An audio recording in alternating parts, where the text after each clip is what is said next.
ایسا کیوں ہوتا ہے کہ لوگ اپنے وطن کو چھوڑ کے جاتے ہیں، اتنے مشکل راستوں کا انتخاب کرتے ہیں؟ جوانی میں ویسے بھی رفتار تیز ہوتی ہے، بندہ راتوں رات کچھ کرنا چاہتا ہے۔ جب یہ اتنی شدت سے باتیں کی جاتی ہیں تو پھر نتیجہ یہ نکلتا ہے کہ ہمارا جو نوجوان ہے وہ اور زیادہ مایوسی کا شکار ہو جاتا ہے۔ تو ایک مسلسل منفی چہرہ وہ ہمارے پولیٹیشنز بھی، ہمارا میڈیا بھی اور ہم سب بھی اپنی قوم کے سامنے اپنا رکھ رہے ہوتے ہیں۔ یہ ایک طرف لوگ ڈوب رہے تھے، دوسری طرف ہماری سینٹ جو کہ ہماری ایوان بالا بھی ہے، وہ جناب مراعات کا بل پاس کر رہی تھی کہ آپ اپنے میڈیا کو بھی تھوڑا سا موڈیفائی کریں، ان کی ناکامی کو ناکامی تصور کرنے کی بجائے ان کو کہا جائے کہ اس ناکامی سے سیکھو۔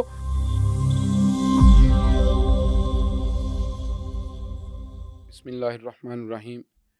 یونان کشتی حادثہ کے حوالے سے اس وقت بہت ساری خبریں، بہت ساری باتیں، دل دہلا دینے والی داستانیں وہ ہمارے میڈیا کے اوپر موجود ہیں۔ تو اس حوالے سے میں یہ بات آپ کے سامنے رکھنا چاہتا ہوں کہ حقیقت بات یہ ہے کہ اس سانحے نے ساری قوم کو پریشان کیا ہے۔ یہ چند لوگ نہیں ڈوبے بلکہ حقیقت کے اندر خواب ڈوبے ہیں، زندہ رہنے کی جو ایک لگن اور تڑپ ہوتی ہے وہ ڈوبی ہے۔ یہاں پر آرزویں ڈوبی ہیں، یہاں پر تمنائیں ڈوبی ہیں، باپوں کے سہارے ڈوبے ہیں، ماؤں کے آنکھوں کے نور ڈوبے ہیں، بہنوں کی امیدیں ڈوبی ہیں۔ ایک ایسی کیفیت ہے کہ جس کا الفاظ کے اندر اظہار شاید وہ ممکن نہیں۔ لیکن اگر اس واقعے کو ہم اپنے ملک کا، اپنی تاریخ کا، اپنی زندگی کا آخری واقعہ بنا لیں اور پھر اس کے بعد یہ بات طے کر لیں کہ اس کے بعد انشاءاللہ ہم نے کبھی بھی کوئی ایسا واقعہ اپنے ملک میں وہ رونما نہیں ہونے دینا، تو میرا یہ خیال ہے کہ اس کے بعد ہمیں اس طریقے سے آنسو نہیں بہانا پڑیں گے، پریشان نہیں ہونا پڑے گا۔ لیکن اس کے لیے ہمیں حالات کا بڑی گہرائی میں جا کے جائزہ لینا ہوگا کہ آخر اس کی وجہ کیا ہے، اس کا سبب کیا ہے۔ ایسا کیوں ہوتا ہے کہ لوگ اپنے وطن کو چھوڑ کے جاتے ہیں، اتنے مشکل راستوں کا انتخاب کرتے ہیں اور وہ گرتے پڑتے، لٹتے لٹاتے پھر کسی ملک میں جاتے ہیں، وہاں جا کے ٹیکسی چلاتے ہیں، وہاں جا کے کسی ریسٹورنٹ پہ کام کرتے ہیں، یا وہاں پہ جا کے وہ آپ کہہ لیں کہ کسی کے گھر کے اندر ان کی خدمت کا فریضہ سر انجام دیتے ہیں، میونسپل کارپوریشن کے اندر جا کے ملازمت کو اختیار کرتے ہیں۔ تو آخر اس کی وجہ کیا ہے؟ ایسا کیوں ہے کہ لوگ ایسی زندگی جینے کے لیے اپنے آپ کو اتنے مشکل راستوں سے گزار کر لے کے جاتے ہیں؟ اس کی پہلی وجہ جو مجھے سمجھ آئی ہے وہ یہ ہے کہ ایک تو ہم نے اپنے معاشرے کے بارے میں، اپنی سوسائٹی کے بارے میں بڑی مایوسی پیدا کر رکھی ہے، اور ہم نے یہ تصور دے رکھا ہے کہ شاید اس معاشرے میں رہتے ہوئے ہماری محنت کا، ہماری کوشش کا، ہماری کاوش کا ہمیں کوئی ثمر نہیں ملے گا،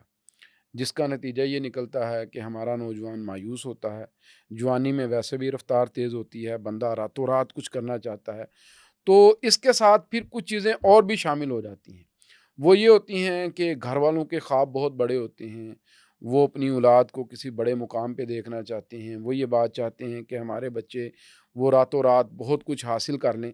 تو جب وہ بھی یہ امیدیں اپنے اولادوں کے سامنے رکھتے ہیں تو پھر ان کے ان خیالات کو اور زیادہ تقویت ملتی ہے کہ بھئی یہاں تو کچھ ہو نہیں سکتا، ملک سے باہر جائیں گے تو جا کے شاید ہم پتہ نہیں کون سے مار کے سر کر لیں گے۔ تو پھر اس کے بعد وہ اتنے خطرناک فیصلے کرتے ہیں۔ پھر اس کے اندر ایک اور چیز جو اس سارے معاملے کو تقویت دیتی ہے وہ ہماری سیاسی لیڈرشپ کا رویہ ہے۔ ہماری سیاسی لیڈرشپ جب وہ اقتدار میں ہوتی ہے تو وہ سب اچھا کے گیت گا رہی ہوتی ہے اور لوگوں کو کہتی ہے کہ اس سے اچھے حالات تو ممکن ہی نہیں ہے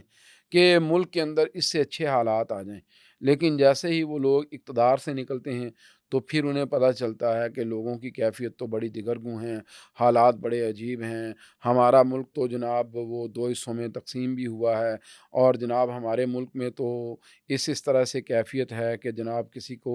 جینے کا حق حاصل نہیں ہے۔ جیسے ہی وہ اپوزیشن میں جاتے ہیں، اقتدار سے باہر نکلتے ہیں، تو یہ ساری باتیں پھر وہ بڑی شدت سے قوم کے سامنے رکھتے ہیں۔ جب یہ اتنی شدت سے باتیں کی جاتی ہیں تو پھر نتیجہ یہ نکلتا ہے کہ ہمارا جو نوجوان ہے وہ اور زیادہ مایوسی کا شکار ہو جاتا ہے۔ پھر ہمارا میڈیا بھی اس کے اندر بڑا ذمہ دار ہے، وہ بھی مسلسل پکچرائز کرتا ہے چیزوں کو اور ایسی خبریں لے کے آتا ہے جس کے ذریعے ان کی ریٹنگ تو بڑھ جاتی ہے لیکن لوگوں کے دل ٹوٹ جاتے ہیں۔ حالانکہ ہونا تو یہ چاہیے کہ ہمارے پولیٹیشنز بھی وہ قوم کو ایک ایسا راستہ دیں، ایک ایسی سبیل دیں کہ جس کے اوپر چلتے ہوئے لوگ یہ بات سمجھیں کہ بھائی ہم کامیابی کو حاصل کر سکتے ہیں، اور ہمارا میڈیا بھی ایسی باتیں لوگوں کے سامنے رکھے، ان کو ایسی چیزوں سے انٹروڈیوس کروائے جن کے بعد ہمارا نوجوان یہ بات سمجھ لے کہ بھائی میں اپنے ملک میں رہتے ہوئے اگر محنت کروں گا، مشقت کروں گا، میں تکلیف اٹھاؤں گا، میں کوئی محنت مزدوری کر لوں گا تو میں بھی کامیابی کو حاصل کر سکتا ہوں۔ اور پھر ہمارا میڈیا ان کو اس حوالے سے بھی گائیڈ نہیں کرتا کہ ان کو جدید جو کورسز ہیں آئی ٹی کے حوالے سے یا آپ کہہ لیں کہ ای کامرس کے حوالے سے، ان کے حوالے سے ان کو ٹریننگ دے، تربیت دے، تو ایک مسلسل منفی چہرہ وہ ہمارے پولیٹیشنز بھی، ہمارا میڈیا بھی اور ہم سب بھی اپنی قوم کے سامنے اپنا رکھ رہے ہوتے ہیں، جس کے بعد مایوسی آتی ہے اور یہ مایوسی پھر ہمارے لوگوں کو اسی طرح اندھیروں میں دھکیلتی رہتی ہے کہ پھر ان کی زندگیوں کا بھی کوئی دنیا میں والی وارث نہیں ہوتا، ان کی لاشوں کو بھی کوئی اٹھانے والا نہیں ہوتا۔ تو اس حوالے سے میں یہ بات کہنا چاہتا ہوں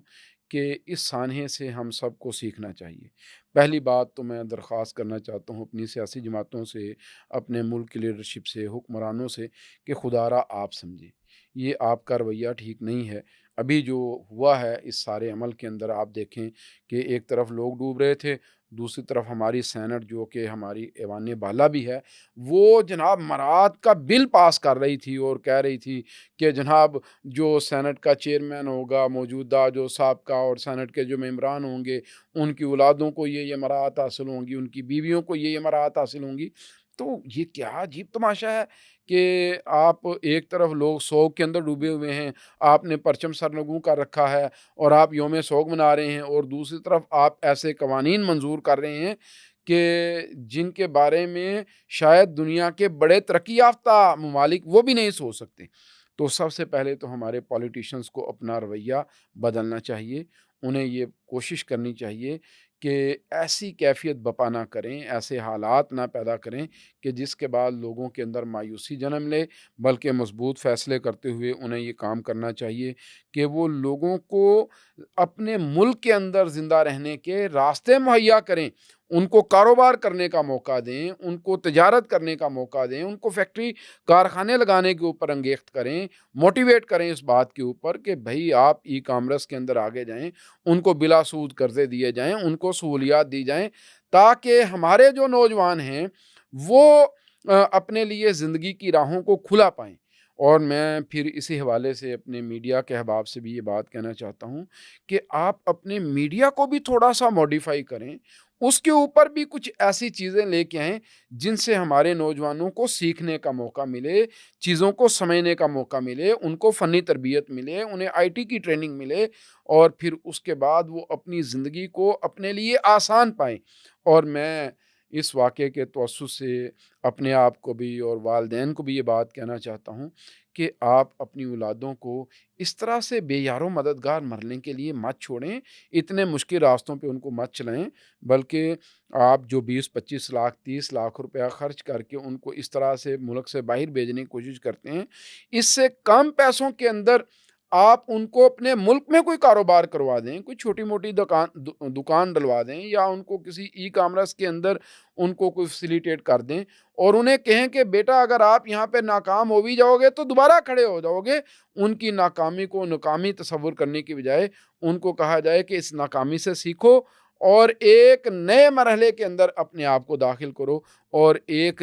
ایسی جنگ کے اندر اپنے آپ کو اتارو جسے ہر صورت میں آپ کو جیتنا ہے۔ تو میں یہ بات سمجھتا ہوں کہ اگر اس طریقے سے ہماری حکومت بھی، ہمارا میڈیا بھی، ہماری پولیٹیشنز بھی، اور پھر ہمارے خاندانوں کے بڑے بھی، والدین بھی اگر اس طریقے سے اپنی اولاد کو حوصلہ دیں گے، ان کی ہمت بنائیں گے، ان کو تیار کریں گے، تو پھر انشاءاللہ تعالیٰ ایسے سانحات نہیں ہوں گے۔ یہ بڑی تکلیف دہ چیز ہے۔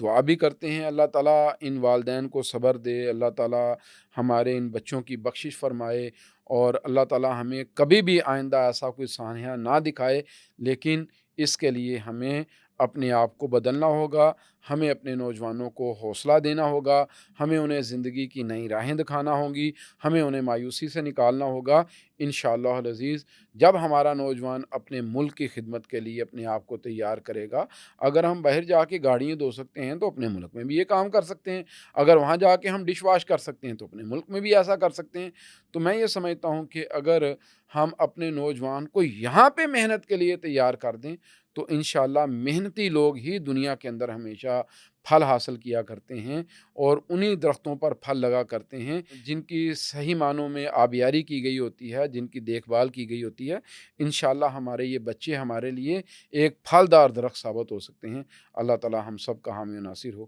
بہت شکریہ، جزاکم اللہ خیر۔